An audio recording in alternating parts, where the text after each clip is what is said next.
Hey everyone, and welcome to the PHILLIP Show. Listen, I am so excited today. I was getting ready. My guest is here, and I forgot my coffee, but we're going to be all right. So listen, the spotlight on LGBTQ plus entertainment has exploded with such artists as Todrick Hall and Lil Nas X, and we've all heard of them. In addition, the art of drag continues to captivate an audience worldwide with the help of shows like RuPaul's Drag Race and even more.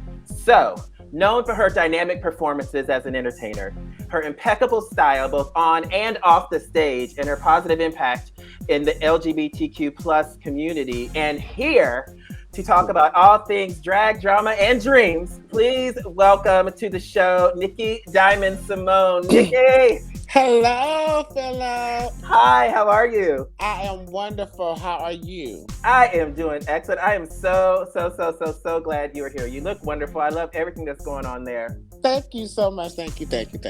You are welcome. You're welcome. So I want people to get a glimpse of you and figure out, who is Nikki Diamond Simone? Where are you from? Let's start there. Where are you from? I am originally from Youngstown, Ohio. Mm-hmm. A small town. Oh yeah, Ain't much there anymore. listen. So me and Nikki are both from Ohio, and Yes.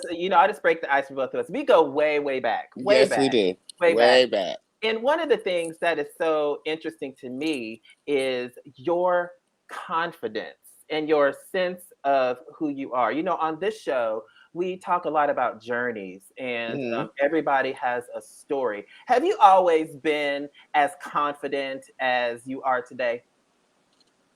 Um. Yes and no. Okay. There was moments where where I've always felt confident, and there was moments where I didn't feel confident. Mm. So, at a younger age in this industry, I knew that knew I had the talent, Hmm. and I knew I could do this. Hmm. And there were some moments where I didn't feel as confident as if I could, but I'm very confident now. Yes. Well, and just let the people know, you just came off of winning a great title. What is your new title? My new title is Miss Atlanta Grand Diva, which Hmm. is a pageant here in Atlanta that showcases talent. Um, the owner's name is David Wright, and he brought the pageant, but he hadn't had a pageant, but I think it was like 7 years since he had the pageant. Hmm. There's a lot of great performers who are icon in the industry. Monica Van Pelt, Taji Mon, DeRay Saunders, just to name a few, Wow. are formers, and it's just a great pageant, to represent the city. I know a lot of people, drag seems to be like the big thing. With RuPaul's Drag Race, all of a sudden it seemed like it just came out of nowhere. Hmm. And people were just like, oh, there's this thing called drag. But drag has been here for a very long time. A lot of people ask me in some of the shows, they don't understand what the draw is to want to perform or to want to entertain. Why is drag so important to so many people? I think drag is important to a lot of people because those people who have creativity or creative minds who wanted to express themselves couldn't. There wasn't always avenues for them to express themselves in mainstream. You know, what I'm saying you know it's not easy just to get there. Mm-hmm. And they created avenues, and the community created avenues and entertainment for themselves. Mm. And that's how drag got started, for the community, for us, in our clubs, for us to be able to entertain, and it just grew and grew and grew and grew and grew. And now once the heterosexual community got a hold of it and realized that the money that can be made off of this, because this is wonderful entertainment. Mm. And now we're here to where drag is very mainstream. Right, because all of a sudden, what was taboo was now accepted because all of It's a sudden it's social. celebrated. It's celebrated I now. I I here in Atlanta. I work at a show bar, a dinner theater. Excuse me, Hmm. it's a dinner theater restaurant called Lips Atlanta, um, and 95% of our clientele is straight people, and probably about 97% is straight women. Huh. That comes to, and we are sold out weekly. We're open from Wednesday through Sunday. And these people love drag. Why? Why do people love it? They could tell me more about RuPaul Drag Race than I know. Yeah. Yeah. They know everybody. They, and it's just amazing to hear their stories over there and how they're just captivated by the entertainment. And I think they enjoy it because they're seeing people be themselves and enjoy doing it. Do you think, And it's not harming nobody. It's actually giving you a happy emotion. It's making you have a happy feeling. I've seen people come in one way and be like, oh, I don't know. But by the time it's over, they're darn near on the table dancing, just having a good time, Yeah. And, I've seen it. So. What is the experience like? Because you're backstage and, you live it. You go, because you're bivocational, if you will. You go to work and then you go, you work in retail, right?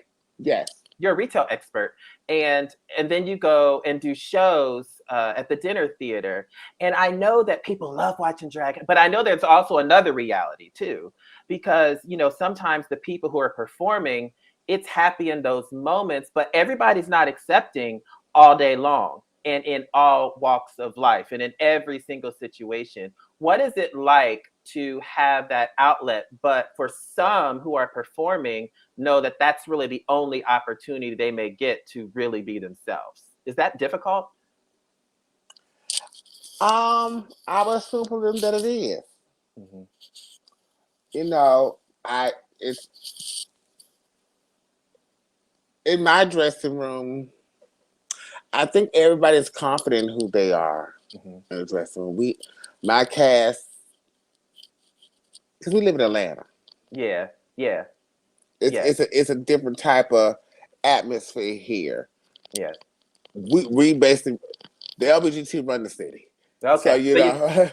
So so right. everywhere you go, you see LGBTQ. You see a blend of people. So that's a hard question to ask because we don't experience. That's interesting. Here. Yeah. That's interesting because I know when I was talking to someone, they were making mention that they enjoyed performing because they couldn't be that person outside of in the evening or outside of outside of that. And we were talking about kind of the duality of life. It's like I really get to be myself after 10 o'clock, and then life is totally different for me throughout the daytime. And I think a lot of people, you're talking about heterosexual people, I think a lot of people don't get the duality sometimes. They don't get the struggle with the glamour. Right. Yes. I have been there where it was like that before. I've lived in cities where it was, very taboo and, you couldn't be yourself in the daytime. But here, Not anymore. You said we run this city. You can be whoever you want to be here, honey. and go wherever you want to go. Right, and there's that and that's beautiful, and there's beautiful, and there's freedom in that. Yeah, I want to talk to you about pageants because you are queen of the glam. You're queen of the lip sync. I mean, it's just hands down your pageant. I saw your talent, and I was like, you better just stand there and win. You better just stand there and win. You. Yeah, so it was glamorous. It was expertise. What makes somebody, because I know you judge pageants as well, what makes somebody, because there's going to be people watching you talking about, I want to hear some nuggets that she's going to drop here. Okay. What makes somebody excellent? What makes you good? What is it that people look for when they say, I'm going to judge you and this is what you should bring to the table, or your package should be this? I think in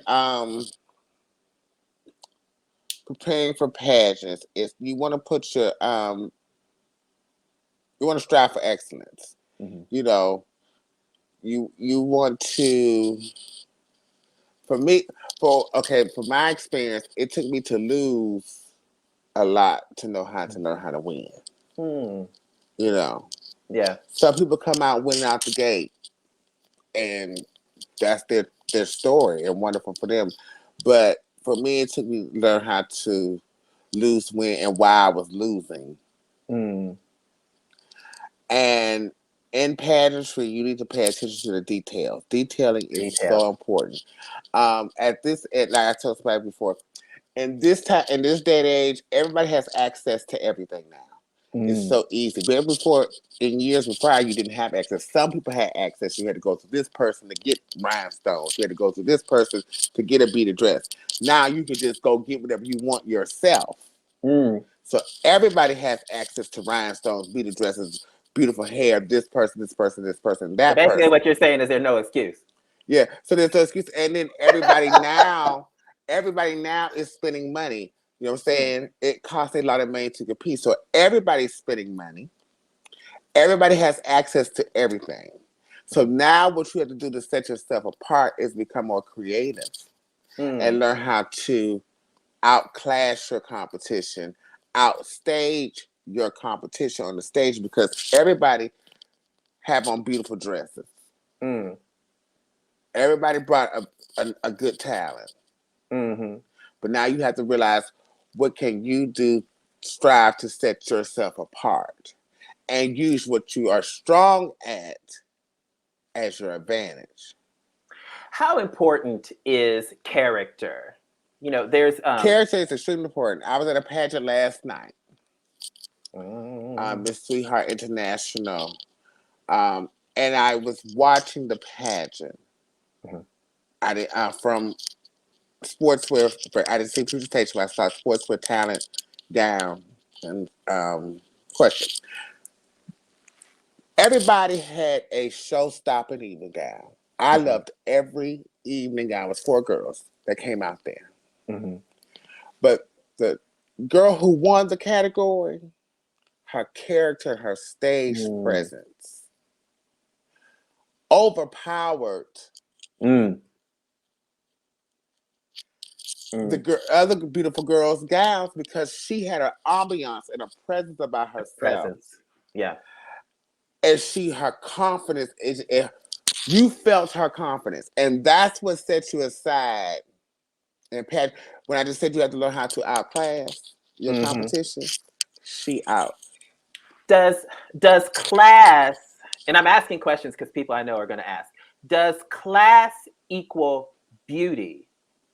No. You have to remember that in drag, it's still all about a show. Mm. We still pay money to come see a show. Even though you've done talent, I still need you to perform in sportswear. I still need you to perform in evening gown. And I still need you to perform in presentation. I still need to fill a show. Mm. Some people think that just put on some nice clothes and coming out there and everything fit. No, baby, give me a show. Tell me this is drag. Mm. I want all that. All You want the drama? sell it to me. Got it. Sell it to me. And that's what some sets you aside from people. Yeah, because I can see a lot of people stereotypically, it's like, well, all you have to do is be pretty, and I know that there's a lot of different standards of beauty within or without the LGBTQ plus community. It Mm-hmm. doesn't matter, but there's all these standards of beauty, and some people are like, well, I'm not pretty enough to be in a pageant. I'm not this enough to be in a pageant. But what you're saying is that it's a package. Yes, it's a package. And don't get me wrong, pretty helps for Yeah. some people.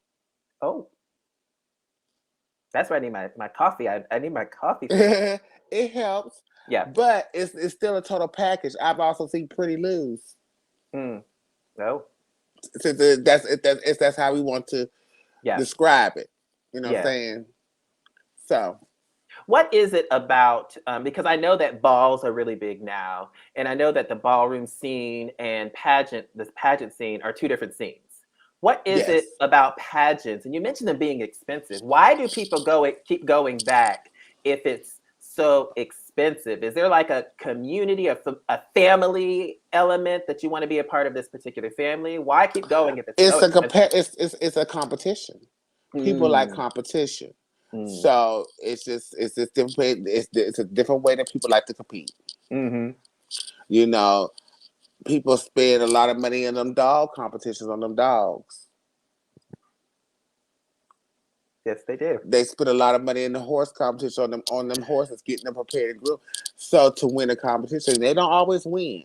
Yeah. So it's people like to gamble, and I think it's just whatever lane you in, Yeah. whatever you're attracted to is what you're going to And for invest you, your money into your hobbies. you've been entertaining. A lot of people can look and say, "Oh, she's fantastic. I'm going to start, and I'm going to be that fantastic." Perhaps, but you've been performing for quite some time. Yes. You've been performing for quite, so you've become seasoned at this point. 25 years, yeah. 25 years, 26 years, yeah.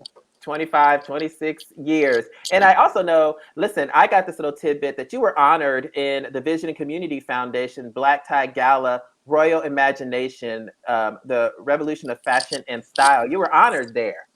Yes, I was down at City Hall. Yes. Absolutely. Congratulations. So you Thank do. you. Absolutely. So people recognize you for more than just pageants and more than, more than just drag. I want to ask you about the LGBTQ plus community in general. Okay. It's been under, I don't want to say scrutiny, but it's been in people's mouths. It's been in conversations a lot. A lot of things have gotten better, but then there also is still much work to do. And I know you live in Atlanta and a lot of things are different down there, but Hmm. where would you like to see the LGBTQ plus community improve? One of the main things I would like to see improve is just with our hate within our own community, Mm, our division within ourselves.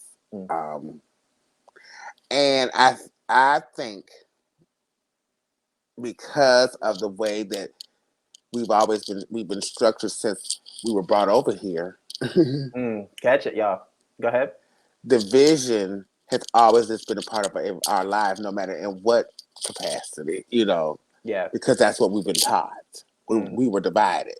mm, yeah. And it's like those, to me, it's like those generational curses that just keep going and keep going and keep going and going until we break it, or Mm-hmm. it's just going to continue. Mm, So I would love to see us come together, but we have so much hate within ourselves. yeah. And those, I think, it's a lot of insecurities. People have a lot of insecurities, and until people can get over that, I don't really see.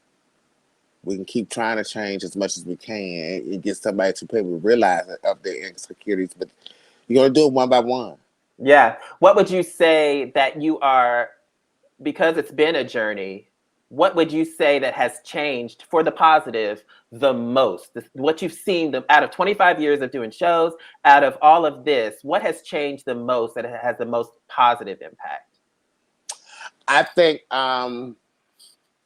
far as drag, it has now become where where it was. It's always been an income, but now it's a more mainstream income. You know what I'm saying? Mm, Everybody likes to see drag shows.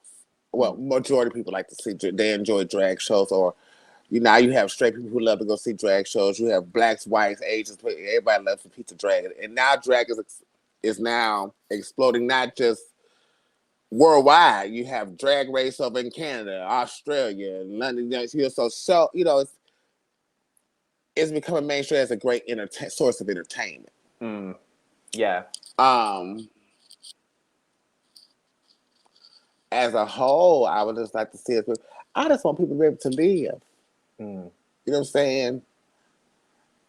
I think we put too much pressure on other people's business. Oh. Mm. Yeah. And that's really what it is. You're too concerned with my business that should not affect you. You know, who people lay down with Mm. should not affect the next person. I don't care how you do it, straight, gay, or whatever, bisexual, whoever you go to bed with should never affect the next person's thought. Mm. I know in a lot of your your numbers, you do a lot of gospel. Is Yes. spirituality and religion, is that important to you? Spirituality is religious, not.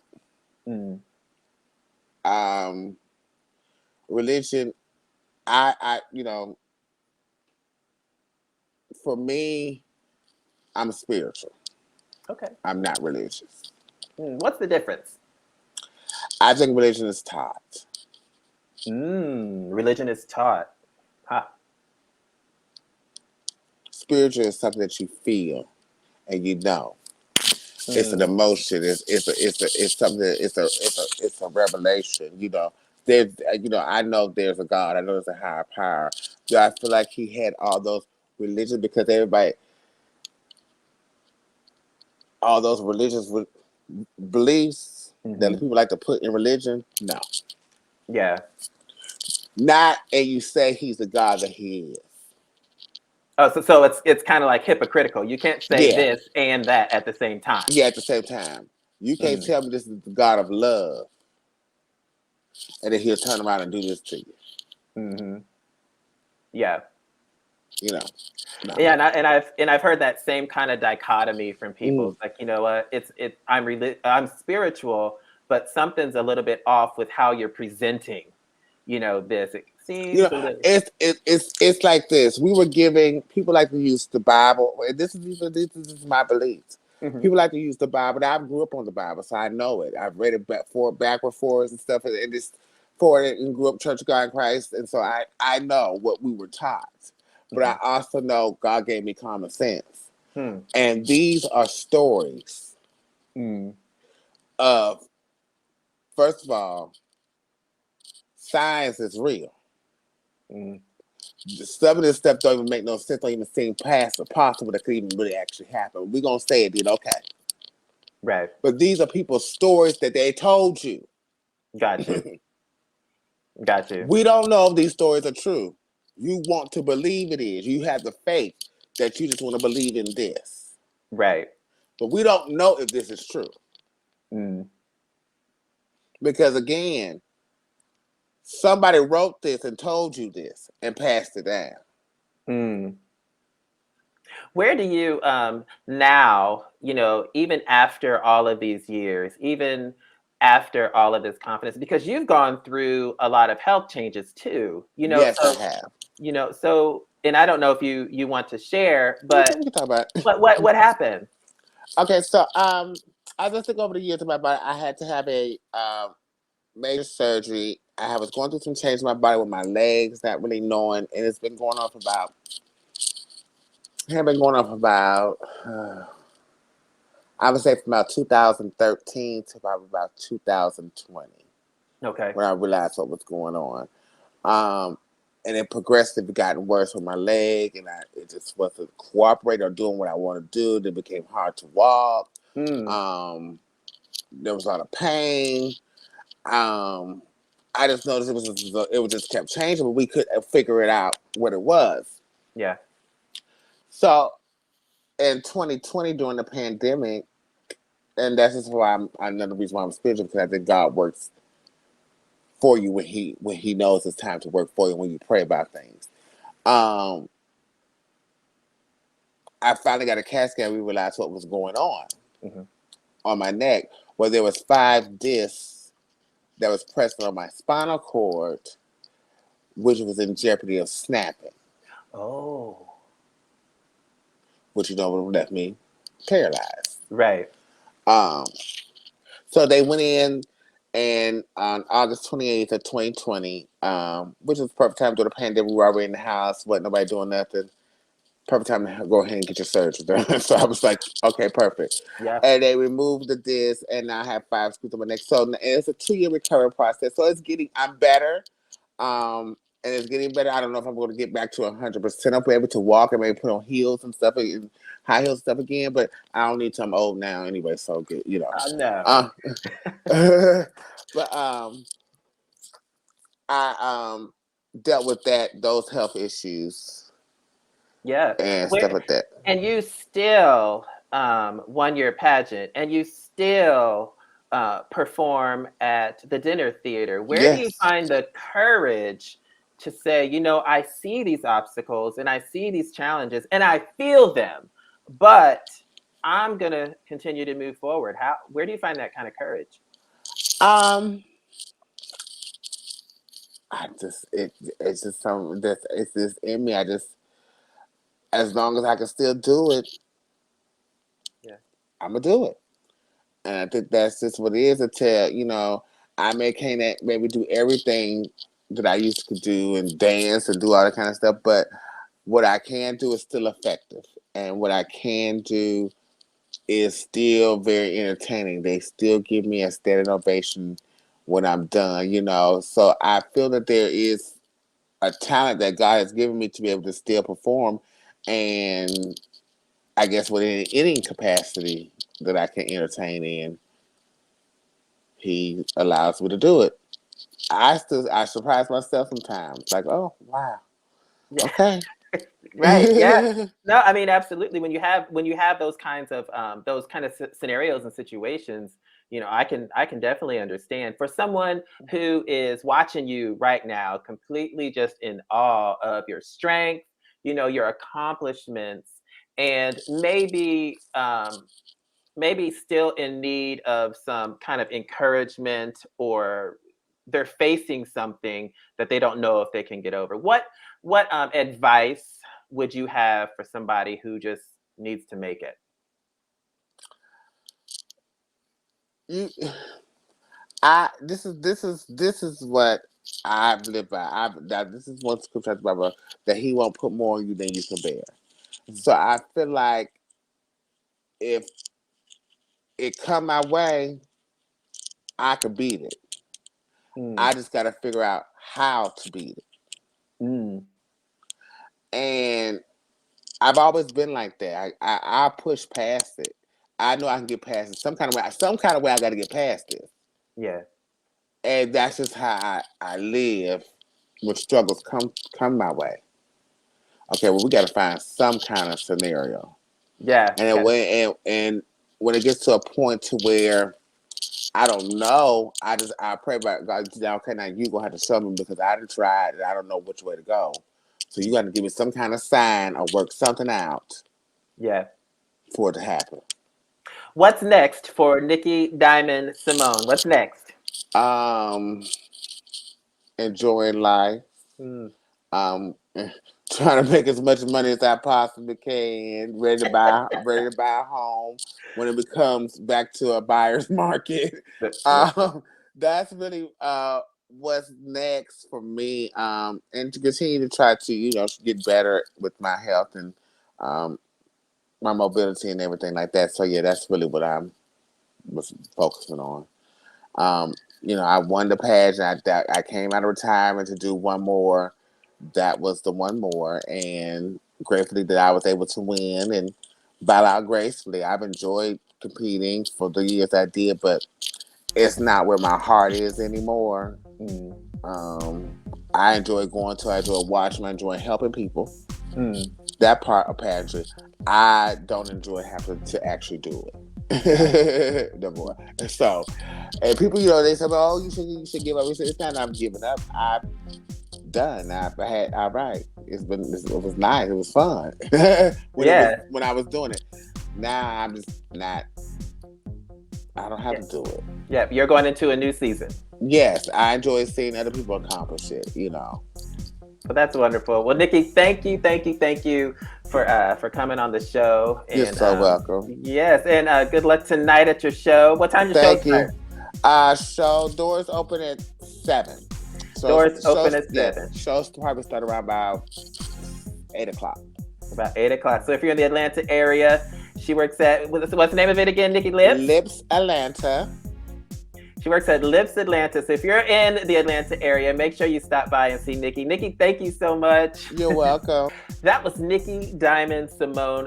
Thank you so much for being on the show, Nikki. Wow, 25 years of entertaining. And even now, with health challenges and all of that, she had one more and she won. If you're going through something and you're feeling like you just can't move forward, take some courage, take some strength, take some of all of that from Nikki's story. If you're facing a mountain, you can conquer it. You can move it. You can get around it. Just have faith. So if you're in the Atlanta area, stop by Lips and see Nikki Diamond Simone performing. And remember, you are the best you in the world. We will see you next time here on The PHILLIP Show. Don't wait till the battle's over. Wait.